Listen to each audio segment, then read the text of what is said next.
Hi everyone, for tonight's Nightcap in review, I'm having a water, and tonight I'll be discussing The Rose Bargain by Sasha Peyton Smith. This is a book I received as an ARC off of NetGalley, but of course I'm giving my honest opinion.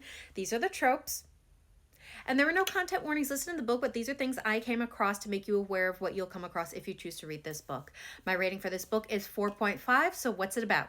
So this book is about Ivy, who is coming out this season and is not excited about it at all. She had hoped that her older sister would be the one to make an advantageous marriage so that she would never have to debut. Unfortunately, during her sister's debut, she created a scandal where she disappeared without a trace and returned only with no memory of where she had been and no memory of what had happened to her.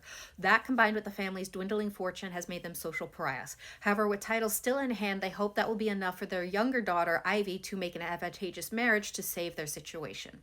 But it's when Ivy and the other debutantes present themselves to the Fae Queen in order to make their deals, they find out from their group one of them will be chosen to marry her son.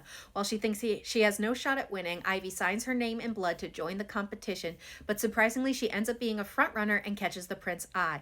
But to stay in the lead and keep the prince's heart, she has an unexpected ally who is none other than the prince's own handsome brother, Prince Emmett. But as the season progresses and she survives the queen's bloody and painful trial, she starts to realize there is more at stake than marrying a prince. And while every deal has a price, she never truly understood the cost until it was too late. So what are my thoughts? Again, I'm giving this a 4.5. This is a book that's actually marketed towards a YA audience, and I definitely do think it's appropriate for them, but it was stimulating enough that I, as an adult, really enjoyed this book. It's a fae, historical reimagining, romantasy of England that's been taken over by a fae queen, and yes, there's a marriage competition, which I don't always enjoy those because they tend to portray the women and girls as bratty and catty and backstabbing. And while there is some underhand maneuvering at the start of this book, it really actually the girls start to realize quickly is that they need to work together. So it really focuses on the girls working together and building a relationship. And actually this book gives you multiple POV of each of the girls competing. There's about 6 girls. So each character you get to understand their motivations, their thought processes, and just understand who they are and give them personalities and autonomy, or at least as much as they can in this situation. And it just made the book very interesting because I got to enjoy all the characters.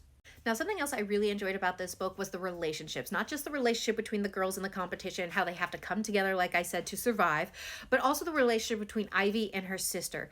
Ivy's family really put emphasis on her older sister to make this amazing marriage, and Ivy was really counting on it. So basically that she could live out her childhood and have no real responsibilities and never really have to grow up. But because of what her sister went through and her loss of memory and their downfall, Ivy really resents her sister for now having to grow up. But you find out from Ivy's sister, she in fact kind of resented her family and Ivy for having to put her in this situation where she's forced to marry so that they never really have to grow up. So it was just really interesting, the dynamic, and it felt like a real sister bond to me where yes, you love one another, but sometimes that love is tempered with anger, resentment, and other things. It just felt really real, the relationship. Now, there is romance in this book, and I will say the romance felt a little bit like a subplot, but I was so focused on everything else going on, I didn't care. Now, it does pick up towards the end. Everything in the end actually starts to pick up because there's a lot of twists and turns that I really enjoyed. This book does end on a cliffhanger, and I'm really excited for the next book. Now, this book will be available tomorrow, February 4th. We're in February. Okay, it will be available tomorrow, February 4th, so I would definitely give it a try. I'm actually probably going to buy a physical copy for my shelves, and like I said, I am definitely excited to try the next one. So I would recommend it, and I hope everyone has a good day and happy readings.